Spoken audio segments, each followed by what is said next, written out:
საგამოშვიდობის საპატიცემულო ტელემოყურებლებო, ეთერშია ტელეკომპანია TV12-ის საინფორმაციო ანალიტიკური პროგრამა ჟურნალისტის დღიურები.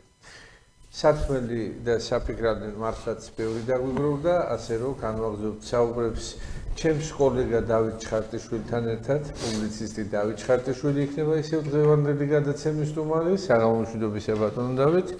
კიდევ ერთხელ დიდი მადლობა, რომ მოიცადეთ და ხართ ჩვენთან ერთად. დიდი მადლობა.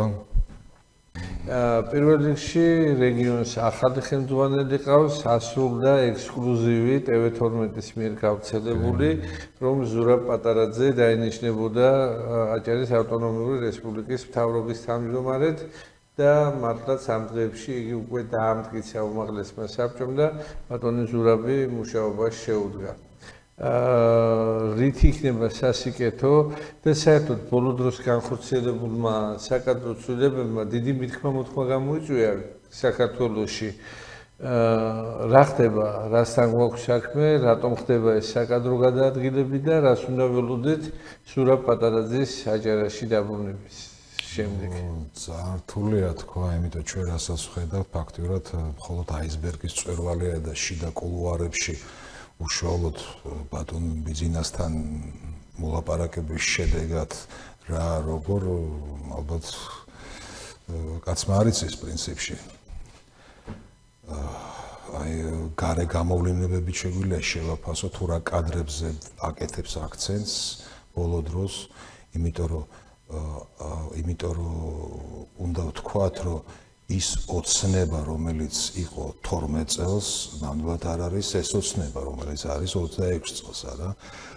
ხარისხობრივად არსებითად შეცვლილი პოლიტიკის პირობებში, თუნდაც მაგის გამო იგივე სოფხედელობის კადრები, რაც იყო 12-ში, ვერ დაინიშნება, ვერ გაატარებენ იმ პოლიტიკას, რაც უნდა გატარდეს 26-ში, არა? ამ შემთხვევაში მინდა აღვნიშნა ზედმეტ თითი ამბების გარეშე, რომ პატარიძე ყველა დანარჩენ თავმჯდომარესთან შედარებით ალბათ ყველაზე ცენზიანი, რასაც ქვია, თავმჯდომარე იყო, თამაზაშვილი ამყავს ხედველობაში, ახლა ის მაინც ძალოვანია და საჯარო სფერო სხვა სფეროა, ძალოვნები ცოტა სპეციფიკური სამუშაო აქვენ და ეთყობა რაღაცისთვის გამოუშვა, რაღაც ველის გასაწმენდა და ალბათ ვფიქრობ რაღაც კონკრეტული დავალებებით გამოუშვა ივანიშვილმა ამ ჯერზე პატარიძე და კარგი იმით არის ეს, რომ ჯერტი უზარმაზარი გამოცდილება აქვს, მას ჰქონდა საშუალება წლების წინ აი სხვა რეჟიმში ემუშავა, დაინახა ვის რა შეეძლო, რა გააკეთა, როგორ იქცეოდა, თუნდაც მისი წასვლის მერე მისი დანიშნულები. დღეს ბევრი რამე გადაფასებული, გამოცდილება მიღებული, ალბათ სხვა პერსპექტივიდან მეუდგება საკითხს და იმ ძველი შეცდომების გათვალისწინებით ვფიქრობ, სხვა შედეგი დაიდება ალბათ რა. სხვა ხალხი, სხვა კადრები და სხვა message box-ი. სხვა message box-ი საჭიროა თუნდაც იმისთვის, რომ ფაქტურად ავგიასთავლა აჭარა მთლიანობაში უზარმაზარი პრობლემები დახვდა მაგას. მე ახლა შორს ვარის სატელევიზიო პროპაგანდის, ოფიციალური სატელევიზიო პროპაგანდის პრიზმაში დავინახო აჭარა, ხედავ ძალიან დილით ადრე მიწევს ხოლმე რაღაც პირადი რაღაცების გამოადგომა და ხედავ რაღაც ლამის ყველა ნაგვის ყუთთან ბებიები და ბაბუები დგანან და იქექებიან ნაგავში და ეკომიგრანტების პრობლემები გადაუჭრელია, ფაქტურად არაფერი არ მუშაობს ჩვენ რეგიონში და აი ეს ადრე რო იყო ნაციონალებიდან გადმოღებული ეს ტურიზმის აქცენტი მხოლოდ და გემბლინგზე და ტურიზმზე და კაზინოებზე ფსონის დადება, მე მგონი აღარ უნდა იყოს, მით უმეტეს ცენტრში აშკარად გაცხადებულია ლამის ჯერ დოქტრინის დონეზე გაფორმებული არაა, მაგრამ ძირითადი გზავნილები უკვე მიდის ყველაფერი იქისკენ, სუვერენულ დემოკრატიას ვაშენებთ და სუვერენული დემოკრატია ეს ნიშნავს დივერსიფიკაციას საგარეო ურთიერთობების, ეს ნიშნავს საწარმოების და აგრარული სექტორის აღორძინებას და ამას კიდევ გეუბნებით სხვა კადრები და სხვა ტიპის ძალისხმევა ჭირდება. მე მგონი აი ამ დავალებით თუ არის წამოსული პატარიძე, ბევრი სიურპრიზიელის აჭარის მოსახლეობას ამ თქვენი პასუხიდან გამომდინარე ამ კითხვაზე აღარც კი ვიცი მიულოცო თუ არა ბატონ ზურას, მაგრამ მაინც თუ პროპაგანდაში არ ჩაგვეთვლება მიულოცოთ რა თქმა უნდა და ჩავთვალოთ რომ უსერიოზულესი ჩელენჯი აქვს როგორც პიროვნული ზრდის თვალსაზრისით, ისევე ჩვენი რეგიონის სხვა უფრო ბევრად მაღალ და ხარისხოვებად განსხვავებულ დონეზე აყვანისაა, ამას ვიტყოდი. და მეც მიულოცავდი ბატონ ზურაც, რა ვიცი. მადლობას გადაგიხდით ყველას ერთიანობისთვის, აქ ვართ ერთი გუნდის წევრები და ჩვენი ერთიანობით ახერხებთ ჩვენს ქვეყანაზე წარმატებით ზრუნვას. ჩვენი გუნდი არის წარმატებული და ჩვენი გუნდის წარმატებას მოაქვს წარმატება ჩვენი ქვეყნისთვის. ჩვენ ძალიან რთული წლები გამოვიარეთ. ყველა წელი რთული იყო 2011 წლიდან მოყოლებული, თუმცა განსაკუთრებით 2020 წლის შემდეგ დაიწყო ახალი ტალღა სირთულეების და აქ იყო ზუსტად საჭირო გუნდის ერთიანობა. გარდა იმისა, რომ გუნდი იყო ერთიანი, ძალიან მნიშვნელოვანია ბუნებრივია ლიდერის როლი ამ ყველაფერში. და მე კიდევ ერთხელ მინდა აღნიშნო, რა თქმა უნდა, ბატონი ბიზინიამენიშვილის როლი იმ მიღწევებში, რაც აქვს ჩვენს გუნდს და რაც აქვს ჩვენს ქვეყანას. ხშირად ადვილია ხოლმე უკან რომ გაიხედავ, უფრო ადვილი ჩანს რაღაცების სწორად გააზრება.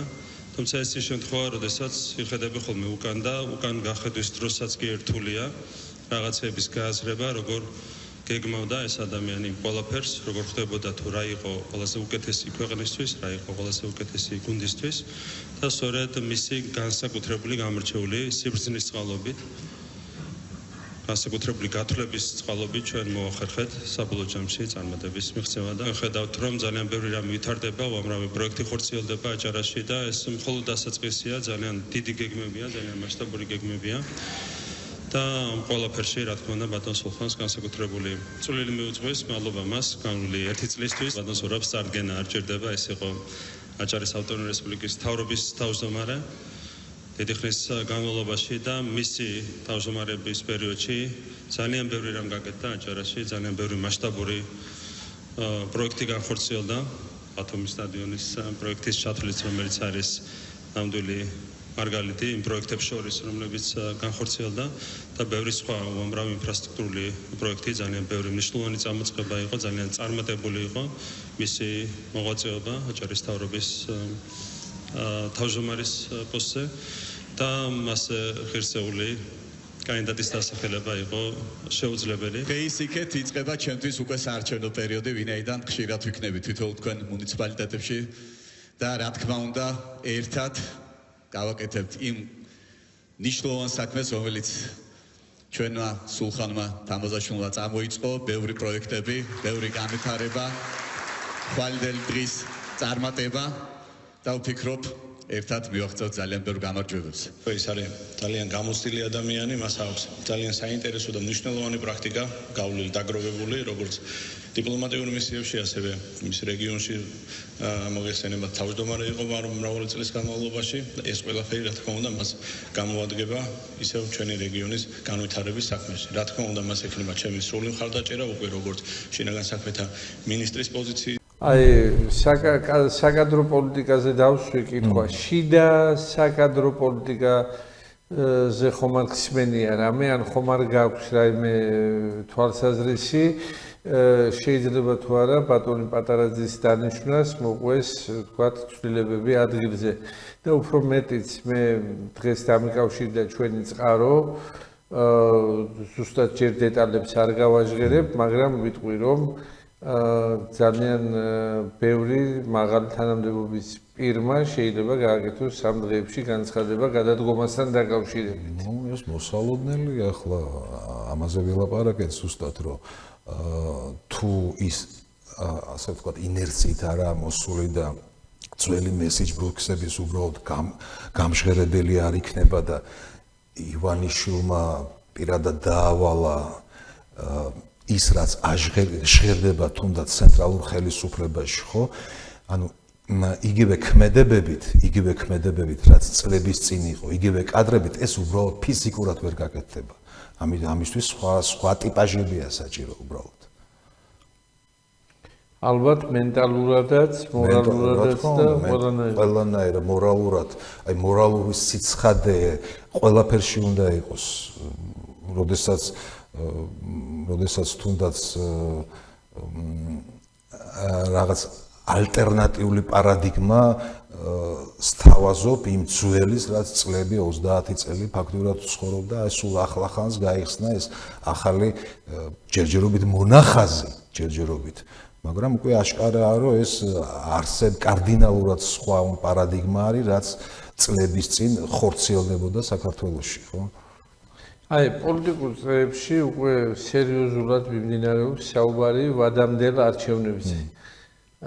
ამ წლის შემოდგომაზე თუ როდესაც დაინიშნება, არ აქვს მნიშვნელობა, მაგრამ რამდენად არის მოსალოდნელი, რომ დაინიშნოს ვადამდელი არჩევნები და თუ დგას დღეს ქვეყანაში ამის აუცილებლობა. რა ხდება, იცით?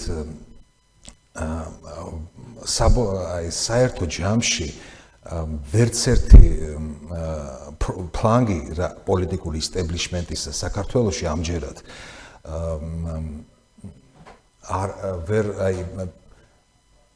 რეპრეზენტაციას ვერ ახდენს მოსახლეობაში არსებული განწყობებისა. მოდი თქვათ პირდაპირ, ხელოვნურად წლების განმავლობაში ფაქტურად რაღაც სიმულაციურ დემოკრატიაში ცხოვრობდით. თავის დროზე 12 წელს ხელისუფლების მიშა სააკაშვილის ჩამოშორება ხელისუფლება და გადაბარება მოსვლა ქართული ოცნებით რაღაც პირობებით იყო შესაძლებელი. გახსოვს თქვენ ფაქტურად პატრონაჟის ქვეშ ვიმყოფებით შეერთებული შტატების პირდაპირ საელჩოსთან ზარების მეშვეობით ხორციელდებოდა ამა თუ იმ მინისტრის დანიშვნა. ბიძინა ივანიშვილის როლი ამაში როგორი ის იყო, იცით? მე ჩვენ ადრე ვილაპარაკე მაგაზე, რომ ნელ-ნელა ის თავისუფლდებოდა აშკარად იმ წნეხისგან, რაც მოდიოდა ამ ამერიკის საელჩოდან. აი გარე ფაქტორი, იგივე ევროპული ინსტიტუტებიდან, NGO სექტორიდან ძალიან ნელ-ნელა არადა სავსე იყო მის ოცნება, ხო, თავიდან მაკადრებით. დააკვირდით დღეს ხარისხობრივად სხვა ტიპის ოცნება, მაგრამ მაინც დიდწილად სამართალმეკვიდრეა იმ ოცნების, რომელიც 12 წელს ჩამოყალიბდა რაღაც პირობებით. და ბიძინა ივანიშვილს რო გაემჟღავნებია მისი ჩანაფიქრი მაგ დროს და თავიდან გაეჟღერებია ის გზავნილები, რასაც დღეს აჟღერებს, ხო, მე მაგძალებს უბრალოდ იმდენად მყარად და მაგრად იდგნენ ის ძალები იმ პერიოდში, ხო, უბრალოდ დესერტად არ ეყოფოდა ივანიშვილი. დღეს ის ცდილობს სხვა ვექტორზე, სხვა ტრაექტორიაზე მოექცეს. ქართულ ტრაექტორიაზე მოექცეს, რომელიც, რა ვიცი, რაღაც თვითკმარი სუვერენული ქვეყანა აშენდეს, რომელიც ყველა მეზობელთან რაღაც კეთილგანწყობილი, კარგი ჯანსაღი ურთიერთობები იქნება და არც ერთი ქვეყანა, ვერც ერთი ქვეყანა მოკავშირის ეგიდით ან საფარქვეშ ვერ შეძლებს გამოიყენოს ჩვენი ტერიტორია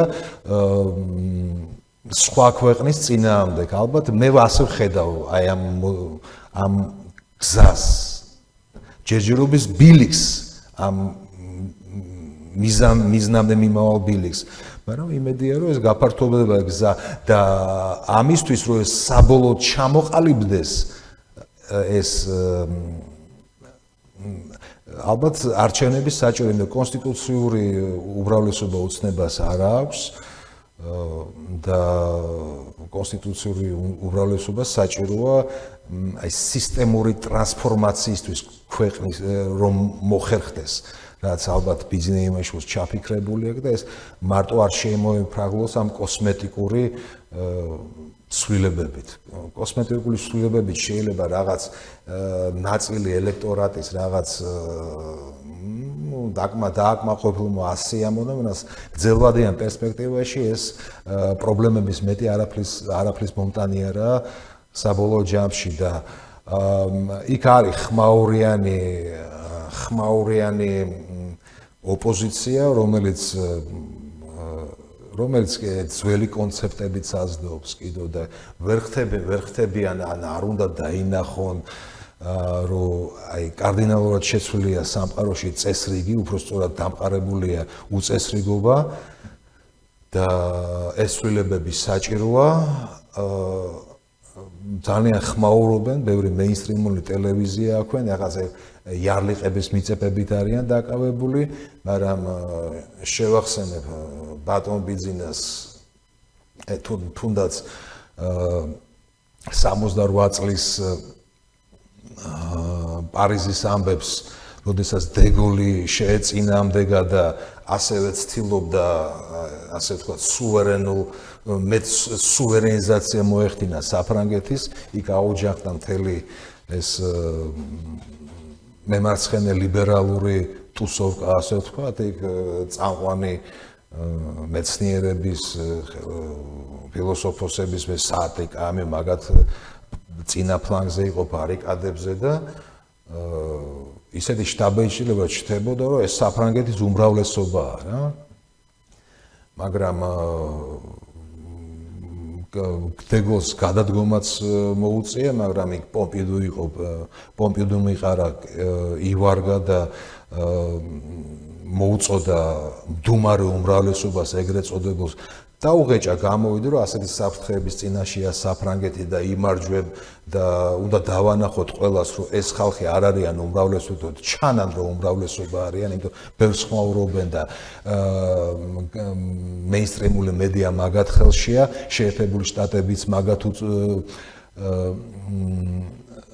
რა ქვია ხელს უწყობს და მოუწოდა ეს განუმარტა მოსახლეობა რასაც ჩვეულის წინაშე იდგა საფრანგეთში ჩაატარენ არჩევნები რიგარეში არჩევნები დეგოლის პარტიამ ისევ მაგრამ დეგოლი აღარ მოწევ პომპიდუმ გაიმარჯვა იქ ფაქტურად ყველამ დაინახა რომ თურმე ესენ ტყულახმაურობდნენ და არაფერი ძალა არ ქონდათ და ისევ გაიმარჯვა ტრადიციონალ კონსერვატულმა ნაწილმა საფრანგეთის რომელიც იქამდე უბრალოდ ჩუმად იყვნენ და ხმას არ იღებდნენ უყურებდნენ აი აგენის ჭყიპინს ალბათ ახლა ექსტრაპოლაცია რომ მოახდინო იმისი რა ქვია აი საფრანგეთის რაც მოხდა იქა დაახლოებით ჩვენთანაც ასეთი სურათია რა ბატონო დავით ჩვენ საუბარში წეღან თქვენ ახსენეთ ტრაექტორია სიტყვა ტრაექტორია შემოვიდა ტერმინად ალბათ ქართულ პოლიტიკაში მას შემდეგ რაც ევროკავშირის ელჩი პაվել პერჩინსკი დაბარებული იყო მაკა ბოჭორიშვილთან საგარეო უწყებაში და იქიდან გამოსულმა განაცხადა რომ საქართველოს სწორ ტრაექტორიაზე აღარ იმყოფება რას გულისხმობდა პერჩინსკი და თუ სწორ ტრაექტორიაზე არა ვართ მაშინ სად ვართ ტრაექტორიას რას გულისხმობდა რომ აქ თავის დროზე ყავდათ სერიოზული დასაყრდენი სააკაშვილის ძალით სახით ტრაექტორია ევროატლანტიკური მისწრაფებები იყო მაგრამ საქმე იმაშია რომ თავად ევროატლანტიკური სივრცე ასე თქვათ განხეთქილების ზღვარზეა თქვენ კარგად მოგეხსენებთ ტრამპის ეფექტი იქ თავად ევროკავშირში მიმდინარე პროცესები და ეს სისტემა რომელიც ჩამოყალიბდა 90-იან წლებში საბჭოთა კავშირის დაცემის შემდეგ ფაქტიურად თავად მაგ სივრცეში დასასრულს უახლოვდება და იმ ელიტებს რომელიც ამ ძველ ნაკადს მოყვენ და ცდილობენ შეინარჩუნონ ძველი წესრიგი უბრალოდ ვჭირდებით ჩვენ რაღაც თავისი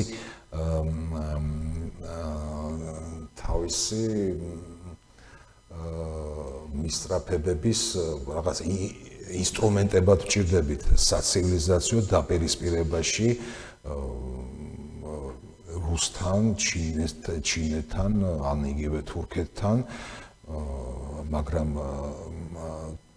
თუ დეკლარირებული აქვთ ამ ქვეყნებთან ასე ვთქვათ დაპირისპირება ამ შემთხვევაში უკრაინის გამო მეორე მხარეც არსებობს თვითონ ევროპულ ქვეყნებში რომელიც ჩვენවත් თანამშრომლობენ და ეძებენ გზებს თანამშრომლობის ჩინეთთან, რუსეთთან, თურქეთთან და ანუ რა ხდება იცით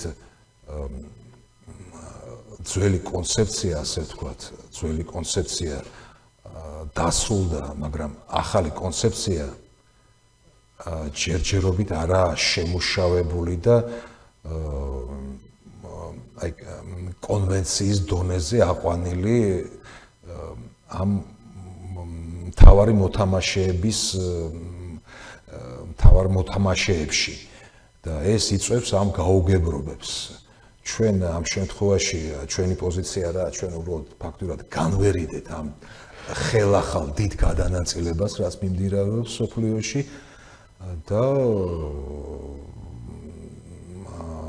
ყველანაირად ვცდილობთ რაღაცნაირად ზომიერად დავლაგდეთ ჩვენ სამეზობლოში და იგივე ევროპულ ქვეყნებთანაც მაგრამ ევროპულ ქვეყნებთან დავლაგდეთ არა ისე როგორც ხდებოდა ადრე როდესაც დირექტივებით ნებისმიერ სისულელეს აქ იქ ევროსაბჭოში მიიღებდნენ და ჩვენ აქ როგორც ცირკულარს გამოგვიგზავნიდნენ და ჩვენ ეს იყო აუცილებლად მისაღები სახელმძღვანელოთ არა გაჩნდა ნება გაჩნდა ახალი ტრენდი რომ ჩვენ განვიხილოთ რამდენად მიესადაგება ეს ჩვენ ცივილიზაციურ კულტურულ სპეციფიკას და შესაბამისად მოვარგოთ ჩვენს ახლანდელ ასე ვთქვათ ამ ფორმაციას რაც ახლა ყალიბდება რა ყალიბდება ჯერჯერობით კიდევ ვამბობ მკვეთრი კონტურები არაა ჯერ ამისი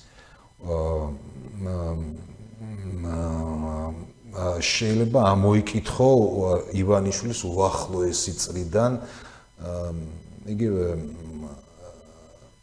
ასე ვთქვათ მისი აი პოსტების ბიჭების არაჩვეულებრივი ბიჭები რო არიან ნუკრი გური და ეს ხო მისი გზავნილი და მისი მოსაზრებით თუ რა ტიპის ქვეყანა შენდება ახლა ეს ნაკლებად შეიძლება ამოიკითხო ეს პარლამენტარებისგან ამიტომ როდესაც მათ ირჩევდნენ სხვა ტიპის ის იყო რა ქვია მოთხოვნილება სხვა ტიპის კადრებზე და სხვა ტიპის მომზადებაზე და არ უყურებდნენ იმას თუ რა ამოძრავდნენ და რას ლაპარაკობდნენ და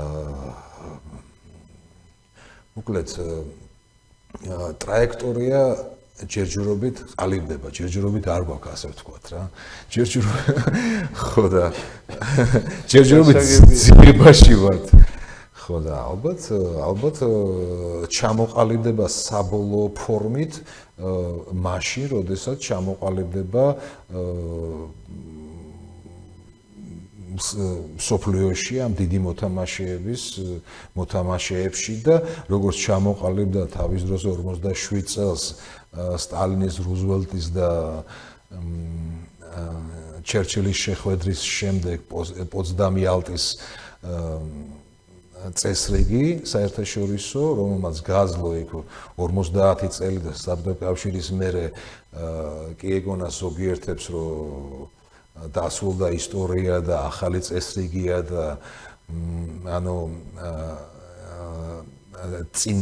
წინააღმდეგობრივი ძალები რომელიც ამოძრავებდა ისტორიას ჩაბარდა წარსულს შეეშალათ და ეს იმის მერე 90-იანის შემდეგ მიდის დაკნინება იმ წესრიგის, მორჩა ის წესრიგი, ახლა ხდება ახალის მშენებლობა და ჩვენც ამ ფორვატერში ვართ ფაქტიურად და რა ვიცი, ზედმეტ მოძრაობებს არ ვაკეთებთ როგორც ჩანს, უყურებთ როგორ დალაგდება და იმ დალაგების მიხედვით მე ალბათ საბოლოო სიტყვას იტყვის, ვინც ამობს ამ ქვეყანაში საბოლოო სიტყვას და შესაბამისად სწორება წავა მთელი ვერტიკალის ამაზე ალბათ. იქამდე ყველაფერი გადანინა კაფეინე გუში გვექნება. აღდგომა და ხვალეო და ნახოთ რამდენად სწორ ტრაექტორიაზე აღმოჩნდებით ჩვენ. არავინ არ იცის საბოლოო ჯამში როგორ და რა ტრაექტორიაზე ვიქნებით. ახლა მე ეჭვები მაქვს რა ტრაექტორიაზე ვიქნები და როგორ დაეწყობა, მაგრამ ეს სხვა თემაა და ცოტა საჩოთირო თემაა კიდევ. კიდევ ერთი საჩოთირო თემა მინდა ახლა დავაყენოთ თქვენს წინაშე თუ არ გამექცევით ამ სტუდიიდან, აი ბოლო დროინდელი საკადრო ცვლილებები, რომელიც განხორციელდა საქართველოში და რომელსაც არაერთგვაროვანი აზრი მოყვა და შოკის მომგვრელიც კი იყო ბევრისთვის ეს საკადრო ცვლილებები. მამუკა მდინარაძე, სუსის უფროსი, გადაყვანილი არის სახელმწიფო მინისტრად. შინაგან საქმეთა მინისტრი გეკა გელაძე გადაყვანილია სუსის უფროსად. აჭარის მთავრობის თავმჯდომარე თამაზაშვილი გადაყვანილია შინაგან საქმეთა მინისტრად. რას ფიქრობთ, აი რისთვის დაჭირდა მართლ პარტიას ოცნებას ეს ცვლილებები? მაინც და მაინც ახლა და ამ დროს. რაღაც ჩვენ ვლაპარაკეთ ხო, რომ გარშემო მიმდინარეობს ძალიან საშიში ახალი პროცესები და ალბათ ამისთვის საჭიროა უფრო ესეთი პროფესიული, უფრო მორალური სიცხადით გამორჩეული კადრები. მე არ ვაკნინებ დინარაძეს, ახლა მაგრამ მაინც პარტიული ტიპაჟი იყო, პარტიული კადრი იყო და მე როგორც ვიცი, ეს ძალოვნებითანა ეს გეკა. თვითონ და გამოცდილება აქვს ამას, თამაზაშვილიც ახლა სერიოზული ხელმძღვანელი იყო სერიოზული იმაში, რა ქვია, ძალოვნების სტრუქტურებში, თბილისის პოლიციის უფროსი იყო და ალბათ შევდივართ ტურბულენტურ ზონაში და მეტი უფრო პროფესიული კადრები გჭირდება მაღალ თანამდებობებზე და ეს იყო ახსნა. ამან გამოიწვია ალბათ ეს და ასე. თუ ერთია პარტიული სკოლა, როდესაც გავლილი და მეორეა, როდესაც ძალიან ისეთი სპეციფიკური სპეციალობა გაქვს. იცი იქ ძალოვნების სპეციფიკა და უფრო სხვანაირად უდგები ამ საკითხებს. ძალიან დიდი მადლობა ბატონო დავით საინტერესო საუბრისთვის. მე იმედი მაქვს, რომ ჩვენ კიდევ გვექნება საშუალება შეხვედრისა და კიდევ გავაგზავნებთ ამ დიალოგს. თუ გავითვალისწინებთ რა პერიოდში შევდივართ და რა საინტერესო მოვლენები გველის წინ, რომ საუბრების ისეთი საინტერესო იქნება, ბევრად კონკრეტული იქნება და რაღაცებს აღარ მოვერიდებით ალბათ, ხო? ბატონ ჯემა. რა თქმა უნდა და მაყურებლისთვისაც საინტერესოა თქვენი გამოჩენა ეკრანზე ყოველთვის და თქვენი პასუხები, ზოგი პროგნოზი, ზოგი მიმდინარე და ზოგი კიდევ შეფასებით ნაწილში. ეს გახდათ პუბლიცისტი დავით ჩხარტიშვილი, გადაცემა თქვენს წინაშე იყო გადაცემა ჟურნალისტის დღიურები, ამით ჩვენი დღევანდელი გადაცემისთვის განკუთვნილი დრო ამოიწურა, გემშვიდობებით მომავალ შეხვედრამდე.